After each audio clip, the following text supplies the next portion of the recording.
Welcome to the Awakened Goddess Show, your source for inspiration, wisdom, and personal discovery. The place to learn from a diverse mix of mentors, metaphysical experts, spiritual leaders, and best-selling authors from around the world. I'm your host, Angela Wilkinson. Join me as I explore the minds of my masterful guests while they share powerful insights and easy-to-use tools you can start using right away. Now, let's tap into the energy of the Awakened Goddess and be enlightened by today's guest. Hi, I'm Angela Wilkinson, and welcome to this episode of the Awakened Goddess Show, where we co-create powerful, conscious conversations on the leading edge. So, welcome back, Rhonda. We're continuing last week's conversation where we started to talk about my adventures in Europe, my month-long trip in the UK and France and England and Amsterdam, and we left off kind of with a cliffhanger. Sorry, guys, I didn't totally mean to do that, but cliffhanger in that I was in London with $15 in my bank account, and I decided I wanted to delay my trip, or I wanted to spend some time in London. And so I spent basically down to every last penny changing my bus ticket and, doing that. So that's kind of where we left off. And what a great job of leaving us with a nail biter, because I was speechless as we finished up the first episode there. And so it ended with me like this. Yes. I'll do it again. So you're in London. You've spent everything. Yes. Then 8 hours after getting there, you receive funds from a sale of an auction item. Mm-hmm, mm-hmm. Okay, so we're going to pick up from there. Yes. That is whenever you... Mm-hmm. Yeah, so in the meantime, because that was about the time I needed to hop on the next bus to get to Bath. But just to take a little time in London, I only had about 6 hours there. So it was literally a whirlwind. I ended up just walking through Hyde Park. I walked practically from one end to the other, and that was really beautiful. It has the English garden look, and so that was nice. I ended up at Buckingham Palace, of course. Oh wow! Okay, so yeah. Then you head back to Bath. How long were you in Bath for your next phase of the journey? Were you there more than 3 days?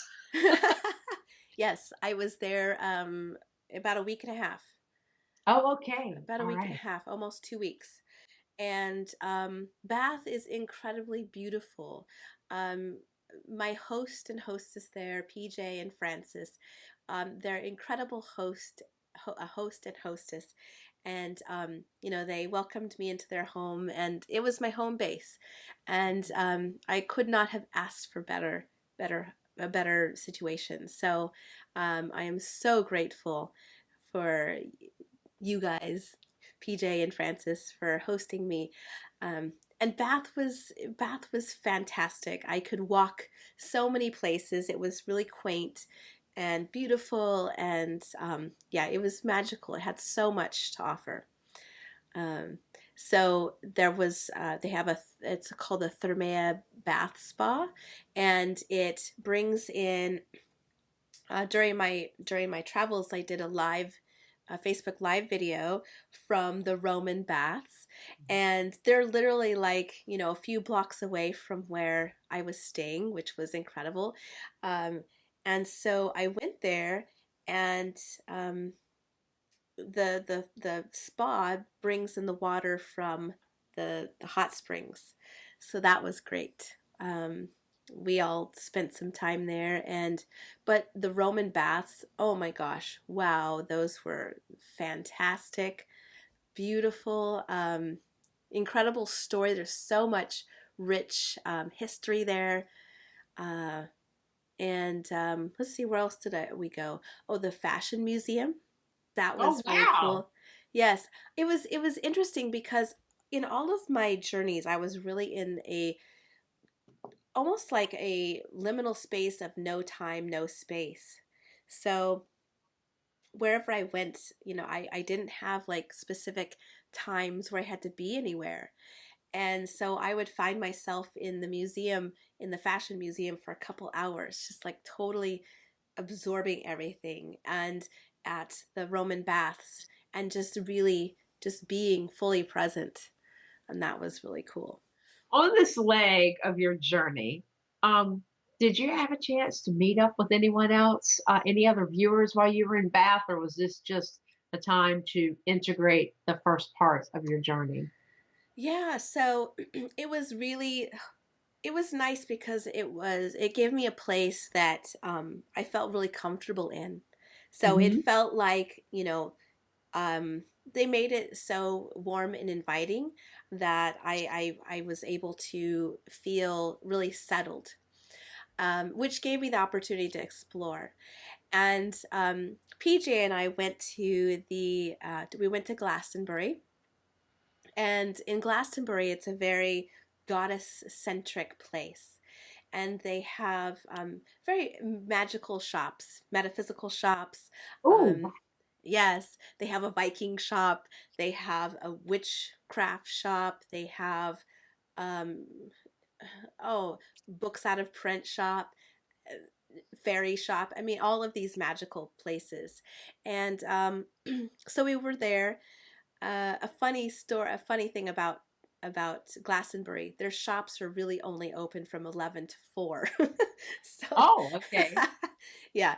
So but we went to the goddess temple. They have a goddess temple there, and that was an incredible experience.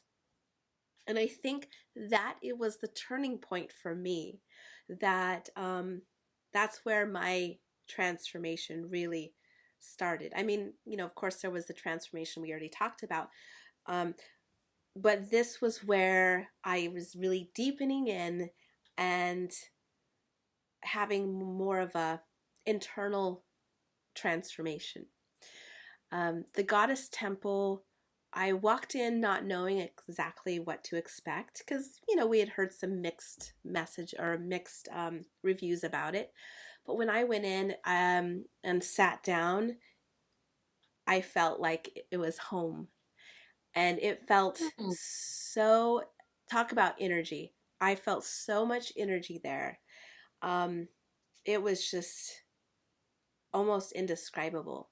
It was very comforting, like I said, home like, very womb like. And yeah, so there I started getting some downloads. And one of the first things that I got was that I was supposed to create a goddess temple. And I was like, oh, yeah, right. You got to be kidding. That's just my ego. Uh-huh. So Uh-huh. I was just like, okay, I'll hear that, but it sounds like just a flashy, sparkly object, shiny object, right? And so I just kind of put it to the side. Um, and then from there we went to some other incredible places of energy. We went to the Chalice Well, which was really really cool, really sacred place, and the beauty was that it was just incredible because it was just PJ and I there. There, there was like one person that came through after us, but we had like this whole space to ourselves, and very very you could totally feel the divine feminine in this whole area, this because all of these places are within walking distance.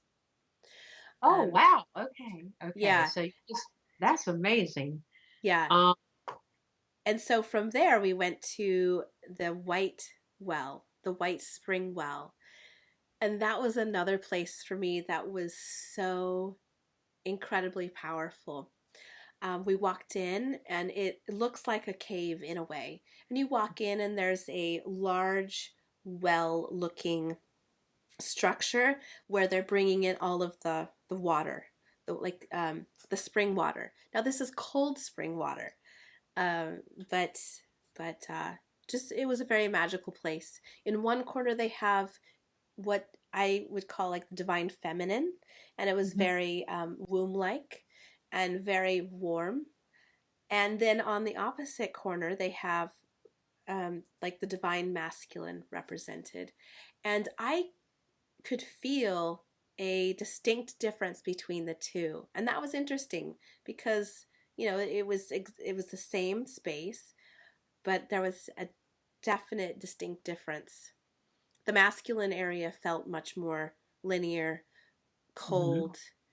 Um, yeah, so that was cool. It's almost like you're describing two different types of vortexes, almost the way Yeah, because when I've traveled to vortexes, some have distinctly like feminine energy, some have distinctly masculine, and you're describing this, and it sounds like some things that I've experienced in a vortex energy state. So that yeah. is very interesting. How far apart are like the masculine side and the feminine side? Like a few feet, or Oh goodness, we'll just say 100 feet. okay, all right, wow. Yeah, and in between is the where the water comes in, the white spring. Uh, Yeah. mhm. And how long did you get to sit in this energy here? Oh goodness, probably a half an hour. But in Okay. that place, there was no time. It was one of the. It was definitely a vortex. Uh, and it if I could have just stayed there, just like the goddess temple, if I could have just stayed there, I would have been so happy. Um, and the residents in the White Spring in this well area was it was incredible. Someone was playing a drum, and it just echoes through the whole place.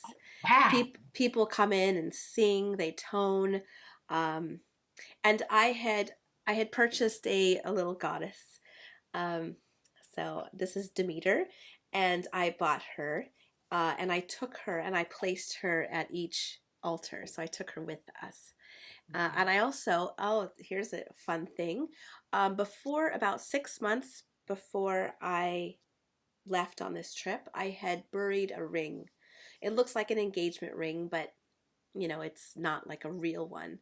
And so I Mhm. had buried it on the new moon. And so what I understood is that um, that you can bury this and set the intention about for divine or meeting a soulmate or meeting your partner. And so I did that, and then right before I left, I dug it up and I took it with me to all of these places, all these sacred places, and I placed it on the altar, and so that was really cool. Oh, wow. I was gonna say, I guess we can't ask for a little sneak peek of that then, can we? A That sneak one. peek. The Yeah. ring You is have a show with you now? the ring. Yes. The No, ring. there's a continued There's another story. okay, that's what I was thinking. But I thought I'd just go ahead and ask now. I was like so we'll get to that part. So, um, also, while you were in Glastonbury, you took this opportunity and you went to Stonehenge from there, from That was a the well, or No, that was a different day. That okay, was so like the next you didn't week. cram it all in one day. No, Okay, no, goodness. just too much. But we did go to what's called the Tor, and the Tor is on a hill, and it looks like just like a part of a castle. Uh-huh. Um, and so we went up there, and again, timing is everything. We were going to go there earlier in the day, but we decided to spend it down in like the town area. Um, Turns out when we walked up about 4:30, 5 o'clock, they were shooting B-roll for a film with I believe it's Patrick Stewart, um, a new movie that is coming out. And so they had these horses and people dressed, I think, as like knights or something, going up and around the tour. And they had a helicopter, and so we couldn't go up initially. And so we got to they served us tea and cakes, and we waited, but eventually we got to go up, and that was a really cool place. Extremely windy, but yeah, yeah, such another great energy spot. Oh wow. So I'm not even going to ask about what your favorite was during this part because that's entirely too complex. Um so I mean you're resting between the days and stuff. At this point in your journey, whenever you go to sleep at night and you have stopped exploring for the day, uh, can you even sleep? I mean, seriously, I would like to know. I mean, are you starting to process things and getting the downloads as you're turning off to go to sleep at night, or are you still like in data gathering mode? And how does that happen during this process of the trip? Because I know this is where we take a shift. Yes. Do you sleep? Do you even sleep? I mean, how can you? I'm curious. Or are you just knocking out and that's it? Oh, I was sleeping really good. Yeah. Are you okay? Yes, yes. The downloads were coming in the moment. Okay. And I journaled my entire trip. And Oh, I literally, there's like over half this book that I have journaled, and I still have the last week to journal in my book, and yeah, so I still have to do that. But I was journaling as much as I could as I went, because I knew that there was much more to this trip than just a vacation. There was much more deeper transformation that was happening.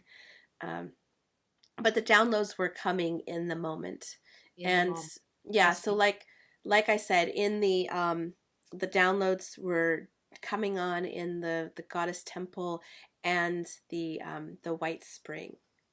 Yeah, those were definitely the two my two favorite things in Glastonbury. Yeah, well. I hands tell you, down. I won't press for details, but I just have to say the whole building of the goddess temple. Seems like you've already done that to me with what you're doing with the Awakened Goddess show. I'm like, well, that's confirmation. She's already doing that.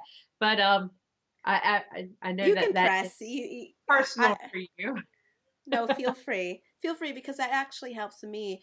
Um, Talking about it, I think, helps me deepen my understanding of what my role is, um, and you know, we did go back to Glastonbury. So, not to get ahead of ourselves, but I thought that I was going to go to Ireland. This was like, okay, so after we went to Glastonbury, there was a couple days, and then I fully intended to go to Ireland that following Monday. Plans were not coming together. I didn't have a place to stay. I knew a couple people there, but I didn't have a place to stay, and it just, there was something that was keeping me from, it just wasn't manifesting. So I really wanted to go, but I trusted that because things were not lining up, there was just something about it that it wasn't the right timing or whatever. And so I I looked at a couple things, but I ended up letting that go. Um, and so part of that was getting some closure. I had one of the people I knew in Ireland. There had been like a romantic connection, Mhm. and so, part of it, I was wanting to go back to, um, just spend time with this person and see where things were. And because all of this did not pan out, it gave me an understanding that, there was closure there. So I didn't have to go, which was cool. Um, Mhm. and part of that reason, I think, that I did not get to Ireland is because I was supposed to go back to Glastonbury. which we did the following week. Oh, Um, wow. Okay. yes, so we went to Stonehenge, and that was definitely a vortex. When I walked, Because I'm not going to let you get away with a one sentence description of this one. You right. have to paint the picture of Stonehenge. Well, I'll paint the picture. Okay, so we ventured out early in the morning and we got there right, about 15 minutes before they opened. So we literally were one of the first people to walk through, which if you go to Stonehenge, I highly recommend that because they have um, boundaries, so you can't walk up and into Stonehenge itself, but you can get pretty close in on this one side. Yeah, and so for some reason we ended up going backwards. You're supposed to follow the numbers and listen to the audio guide. Well, somehow we went backwards, which gave us the up close and personal experience, and there was no one there. So I was taking all sorts of pictures and I didn't have anybody in the pictures, which was fantastic. Uh-huh. Um, because, there are hordes and hordes of people that were coming in behind us.